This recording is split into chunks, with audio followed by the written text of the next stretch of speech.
we often in the education advocacy space talk about the lack of resources, that sometimes schools just don't have the resources that they need for students with learning and attention issues. What are some of the resources? First of all, was that your experience? Is it that they didn't have the resources, or were there sometimes places where you had the resources and they weren't getting used? Because those are two slightly different things. But I want to really focus on right now, schools not having the resources that they need. What did you see in that? Where were some of those gaps in resources? I think some of the gaps that I saw were not having really qualified and trained special education teachers, because I did go to special ed, I did go to resource room, but I looked at that as, hey, I'm about to go play some games, have some snacks, life is good, and then when I got to high school, I would go to like resource math, and we're doing just, I would call it basic baby stuff.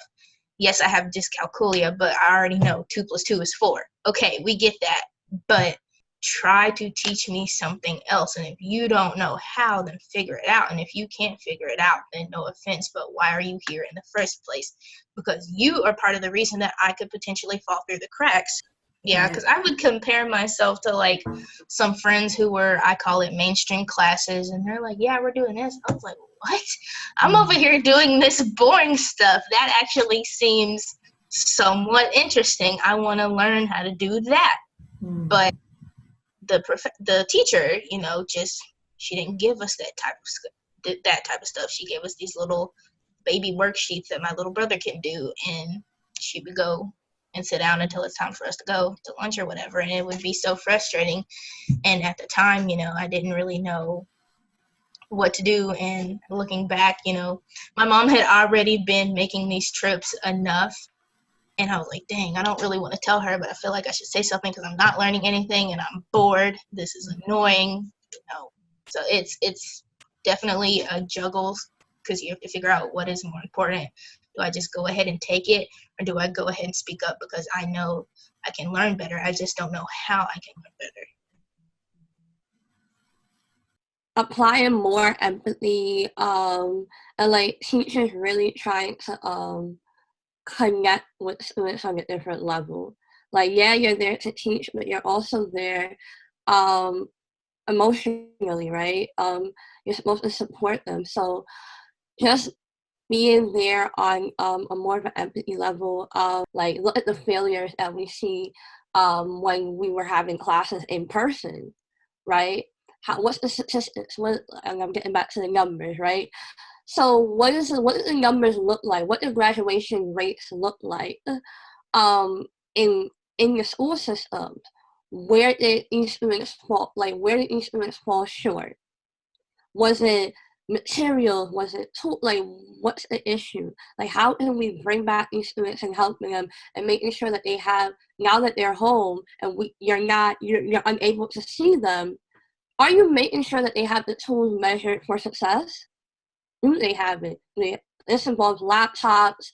This involves like books. Like, how are we making sure? And even so, if somebody does have a laptop, are we making sure that their laptop is disability friendly if they have a disability? So that it got to a point where, like, I retook U.S. history, and that's the history, right? That's it. When we think about as far as high school. So it got to a point where my mother was like, okay, so what else can she take? Like, and like, I ended up going into like AP US, and ended up taking that class. But it was something I wasn't even aware of, right? I didn't even know about AP US or any of the AP classes. It was just I think it was like a fair, the school fair, my mother. So it was like, okay, we know we have to challenge her. And that's kind of how I ended up in AP, like with my mother. And even one of my resource teachers, like, I think he was the best resource teacher I ever had throughout education. And I think he you'll find people that push you, that want you to succeed and want you to push you. But ironically, he was also a Black man. So for him, I could have been his daughter, right? I could have been his niece or something. So he pushed me. He even helped me get into college, but that's a different story. It's something that at EdTrust we have been paying a lot of attention to, and it's actually one of our main policy priorities, that we have Black teachers, Latinos teachers who we just don't have enough of them in classrooms, and how they benefit all students having them in front of classes. And the numbers for Black teachers going into the classroom, going into the profession should be higher. You know, we could do better, but the rate that they're leaving the profession is astounding, you know?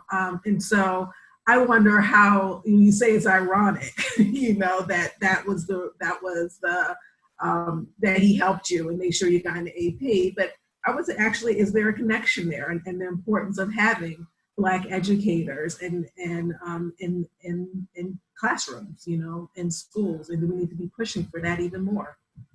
I would say definitely. I think he's somebody I'm even connected to now, like, and me just having him as a resource teacher, like, he pushed me as a student. Like, I wasn't the best at math, and he took the time to learn math with me. So, like, I would go to resource, and, like, I'm so used to being lazy in resource, right? Because we're not doing nothing, and I'm finally in his resource class now, and he's like, "Where's your math work?" I was like, "I don't have any homework."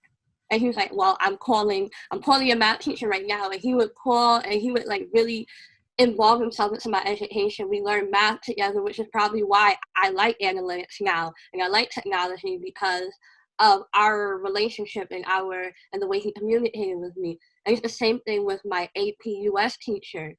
I was the youngest person in his US class, and ironically, he was Latino. And I was the youngest one when I took his regular US class, and he was like, "Hey, I need to sign you up. Like, be with your friends. Like, come on, take AP US, and, like, we'll get you involved and get you situated so that you're still with some of your other classmates." So as far as, like, people pushing me, it was mostly people of color, mostly my teachers who were of color, that pushed me to really go farther and, like, really succeed. So And I imagine in some ways that's part of the training or prep you got around even doing more self-advocacy.